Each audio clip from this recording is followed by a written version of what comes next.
Night 8 மணி போல் பொங்கல் வைக்கிறதுக்கு கிளம்பணும். அதனால் வந்து 6 மணிக்கே பாப்புக்குட்டிய குளிக்க வச்சு, அவங்கள ரெடி பண்ணி, அவங்களுக்கு ஃபீட் பண்ணி, அவங்களுக்கு கொஞ்ச நேரம் தூங்க வச்சுட்டேன். நைட்டு கொஞ்சம் நேரம் முழிச்சிருக்க போகிறாங்கன்னு சொல்லிட்டு. அதுக்கப்புறமேட்டா தான் நான் வந்து வீட்டுக்கு டிஃபன் செஞ்சுட்டு, இட்லி ஊத்தி தக்காளி சட்னி அரைச்சி எடுத்து வச்சுட்டேன். ஹஸ்பண்ட் வந்து இன்னும் ஒர்க்லேருந்து வரல. அவங்க வரதுக்குள்ளே நான் ரெடி ஆயிடலன்னு சொல்லிட்டு ஃபோன் பண்ணாங்க. நான் வந்துட்டுருக்கேன், நீங்கள் ரெடி ஆகிடுங்க. அது அப்புறம் சேர்ந்து போயிடலாம் அப்படின்னு சொல்லிட்டு.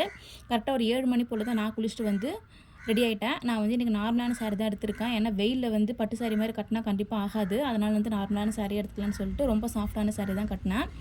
நம்ம வந்து தனியாக போகிறதா இருந்தால் நம்ம பாட்டுக்கு கிளம்பி போயிடலாம். பாப்புக்குட்டி கூட்டிகிட்டு போகிறதுனால கண்டிப்பாக ஒரு பேக் எடுத்துகிட்டே போகணும். ஹஸ்பண்ட் எதுக்கு பேக்லாம் வேண்டாம் அப்படின்னாங்க. இல்லை அங்கே வந்து நம்ம எப்படின்னு தெரியாது. பாப்புக்குட்டி கண்டிப்பாக ஒரு பேக் வேணும். உங்களுக்கு இன்கேஸ் தூங்குறாங்க அப்படின்னா கீழே போடுறதுக்கு ஒரு துணி வேணும். அப்புறம் அவங்களுக்கு 2 செட்டு ட்ரெஸ் எடுத்துக்கிட்டோம். அப்புறம் பேம்பர்ஸு, அவங்களுக்கு டவல் எல்லாமே எடுத்து பேக் பண்ணி எடுத்து வச்சுட்டேன். நாங்கள் ரெடியாகி முடிச்சிட்டோம். அதுக்கப்புறம் கரெக்டாக ஹஸ்பண்ட் வந்துட்டாங்க.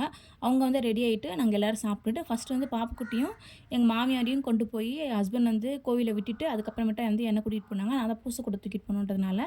அதுக்கப்புறம் வந்து வீட்டில் ஃபஸ்ட்டு விளக்கேற்றி சாமி கும்பிட்டுட்டு அதுக்கப்புறமேட்டு தான் பூசை எடுத்துகிட்டு போனோம். அங்கே போய் தான் பொங்க வைக்க போகிறோம். இந்த கூடை தான் எடுத்துகிட்டு போனோம். இந்த கூடையில் வந்து நம்ம பொங்க வைக்கிறதுக்கு தேவையான பொருள்லாம் வச்சு எடுத்துகிட்டு போயிட்டோம். பொங்க வைக்கிறதுக்கு பச்சரிசி, ஒரு கிண்ணம் ஒன்று தண்ணி புழங்குறதுக்காக எடுத்துக்கிட்டோம். தட்டு, கரண்டி, அதுக்கப்புறம் பொங்க வைக்கிற பொங்க கூடை எடுத்துக்கிட்டு ஒரு டவல் ஒன்று எடுத்துக்கிட்டோம். அதுக்கப்புறமேட்டா சாமிக்கு வந்து அர்ச்சனை கொடுக்கறதுக்காக வெத்தலை பாக்கு, தேங்காய் பழம், பூ எல்லாம் தனியாக ஒரு கூடையில் எடுத்து வச்சுக்கிட்டோம்.